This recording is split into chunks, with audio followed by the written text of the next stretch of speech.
Ada nama Sadil ya. Sadil yang dicoret digantiin namanya menjadi Adam Alis. Ya. Walaupun ternyata dia bukan squad inti juga ya coach ya. Itu termasuk ghosting gak sih? Enggak. Lu kalau sebagai atlet, lu harus siap dicoret.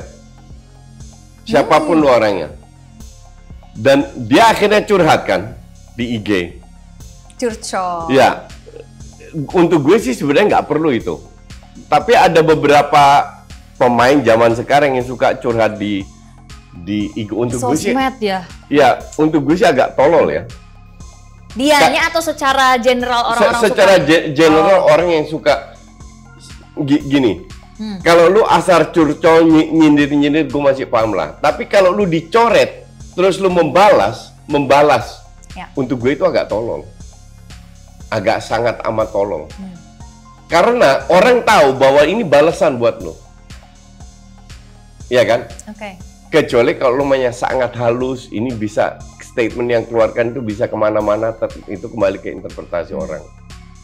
Pemain itu selalu merasa dirinya benar. Gitu. Jadi kalau dicoret, itu zaman gue juga gitu. Kalau gue coret pemain seolah-olah gue yang salah. Padahal untuk mencoret orang, kita itu sudah pertimbangkan dengan asisten, dengan manajer, dengan apa. Jadi bukan asal satu keputusan dari seorang pelatih, enggak. Dan gue yakin Sintayong juga gitu. Itu sudah dipertimbangkan dengan tim, dengan manajer. Gue akan coret ini loh karena begini-begini dan semua setuju. Ngerti nggak? Cuman pemain ini karena egonya tinggi dan ini bukan zaman sekarang. Kembali lagi, zaman gue pun demikian. Seolah-olah pemainnya tuh merasa dizolimi. Gue punya anak emas atau apa. Ya, kasihan aja sama pemain kayak gitu. Nah, kita akan bicara sekarang tentang kabar terakhir bahwa Sain Patinama itu sedang mengalami cedera. Sehingga dalam pertandingan Senin dini hari kemarin di Liga Belgia atau Liga teratas bersama dengan klub dia, KAS Eupen, dia tidak bisa bermain ketika kalah dari Anderlecht dengan 1-0. Padahal Sain sendiri ini itu sangat berminat sekali ya. Dia ingin bermain untuk menghadapi Vietnam dalam 2 pertandingan jika dalam kondisi bugar dan tidak mengalami cedera. Dan itu makanya dia sudah punya rencana bertiga dengan Marcelino dan Sandy Walsh untuk selesai pertandingan terakhir di Liga Belgia itu mereka akan berangkat karena Liga Belgia itu selesai pertandingan semua rangkaian mereka pada tanggal 30 pada pekan ke-30 ya. Berarti tanggal 18 selesai. Makanya Sain berharap dia bisa bergabung dengan timnas dengan catatan tentunya dilihat dengan kebugaran dia.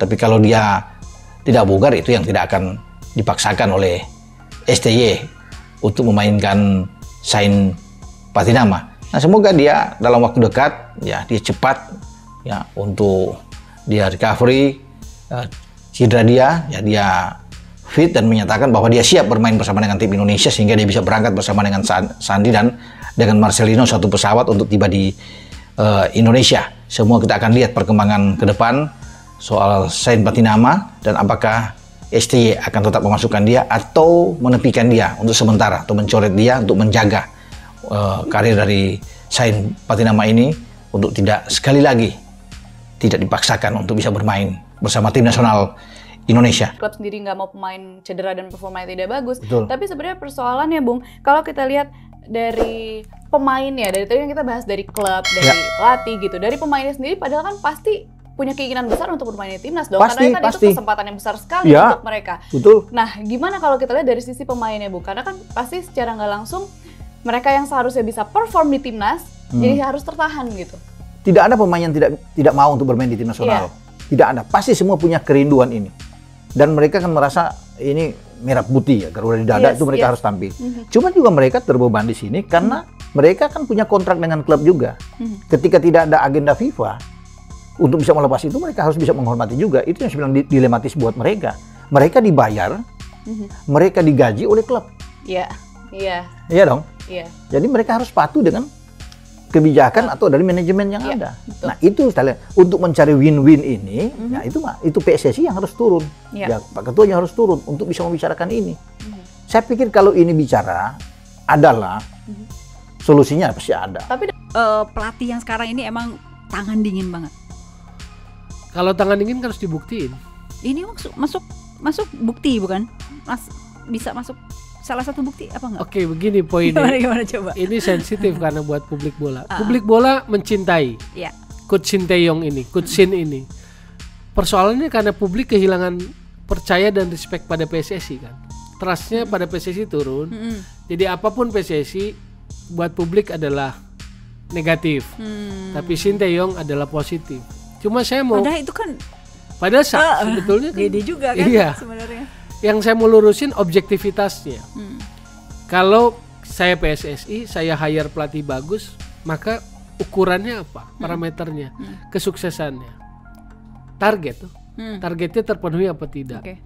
Nah, Shin Tae-yong ini memang meloloskan ke Piala Asia, tapi di target sebelumnya nggak dapet kan.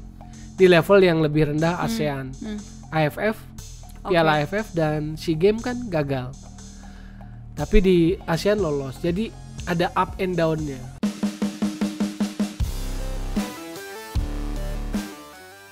Shin Tae-yong coret Sain Patinama dari Timnas Indonesia. Shin Tae-yong disebut tengah menimbang pemanggilan Sain Patinama ke Timnas Indonesia untuk 2 laga kualifikasi Piala Dunia 2026. Pasalnya, Patinama disebut mengalami cedera bersama klubnya yakni KAS Open.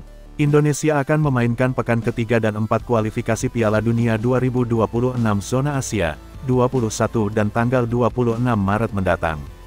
Pada 2 laga lanjutan grup F itu, Indonesia akan berhadapan dengan Vietnam. Jelang duel itu, kabar kurang baik datang dari Patinama. Pemain 25 tahun itu absen saat KAS Open berjumpa Anderlecht pada lanjutan Liga Belgia akhir pekan lalu.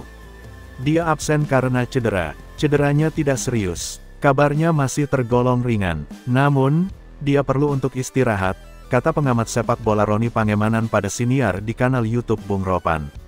Simak ulasan lengkapnya di bawah ini ya Bolaneters. Menurut Bung Ropan, kondisi Patinama masih belum pasti.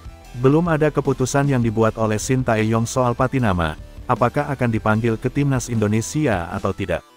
Itulah sebabnya STY menuju ke Belgia untuk melihat langsung kondisi terakhir dari Sain dan ini akan menjadi pertimbangan bagi STY untuk melihat sejauh mana dari keseriusan cedera dari Sain, kata Bung Ropan. Shin Tae-yong punya waktu hingga tanggal 13 Maret tahun 2024 untuk mengambil keputusan. Pada tanggal itulah batas akhir pendaftaran pemain untuk 2 laga lawan Vietnam dan semua opsi akan dipertimbangkan dengan sangat matang. STY akan memikirkan, apakah dia akan bermain pada tanggal 21 atau memainkan pada tanggal 26 dengan mengistirahatkan Sain Patinama pada tanggal 21, kata Bung Ropan. Skenario terburuk bagi Timnas Indonesia adalah Patinama absen karena cedera atau tak bisa bermain pada laga tanggal 21 Maret.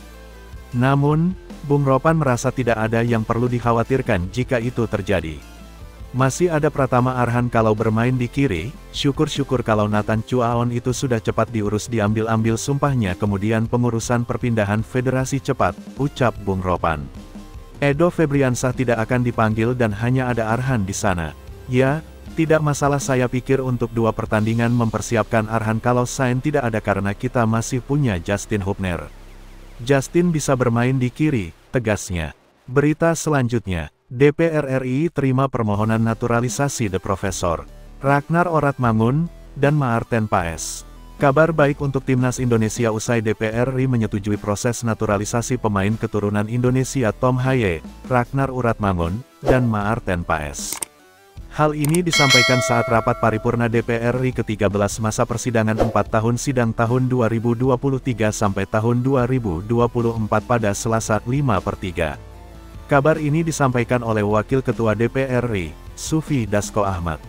Ia menyebutkan bahwa sebelumnya Presiden telah mengirimkan 3 surat kepada DPR RI. Surat ini berisikan tentang permohonan pemberian kewarganegaraan untuk 3 pemain tersebut. Pimpinan DPR RI telah menerima 3 surat dari Presiden bernomor R05 tanggal 5 Februari tentang permohonan pemberian kewarganegaraan RI untuk Ragnar Oratmangun. R09 tanggal 28 Februari tahun 2024, tentang permohonan pemberian kewarganegaraan RI atas nama Tom Haye. R10 tanggal 28 Februari tahun 2024, tentang permohonan pemberian kewarganegaraan RI atas nama Maarten Paes, ujar Wakil Ketua DPR RI, Sufi Dasko Ahmad. Lalu, ia menambahkan bahwa nantinya pembahasan naturalisasi ini akan dialihkan ke Komisi 3 dan 10 sesuai hukum yang berlaku. Kami meminta persetujuan rapat paripurna hari ini untuk menugaskan Komisi 3 dan 10 guna membahas surat tersebut dan hasil pembahasannya dilaporkan kepada pimpinan dan selanjutnya disampaikan kepada pemerintah untuk ditindaklanjuti. Apakah diterima? Tambahnya, anggota DPR RI yang hadir pun kompak menjawab, setuju. Namun mereka masih harus menunggu untuk memakai jersey Timnas Indonesia dikarenakan harus sumpah WNI dan mendapatkan paspor Indonesia. PSSI saat ini berusaha mengebut proses naturalisasi pemain berdarah Indonesia tersebut. Terutama Tom Haye dan Ragnar Uratmangun yang diusahakan bisa tampil melawan Vietnam Maret ini. Hal itu diungkap Ketua Umum PSSI Erick Thohir beberapa hari lalu. Yang pasti kami berusaha dengan Pak Sekjen Yunus Nusi, dan Pak Aryat Sinulinga, akan mengurus proses Tom Haye dan Ragnar bisa tuntas di pertengahan Maret ini, ujar Pak Erick Thohir. Sehingga bisa tampil melawan Vietnam, itu dulu yang dinaturalisasi, lanjutnya. Sebagai informasi, Tom Haye memiliki darah keturunan Indonesia. Haye memiliki darah Indonesia dari kakek pihak ibu yang berasal dari Sulawesi Solo. Selain itu, Tom Haye juga memiliki julukan The Professor, sebab ia sering memberikan masukan kepada pelatih saat bertanding.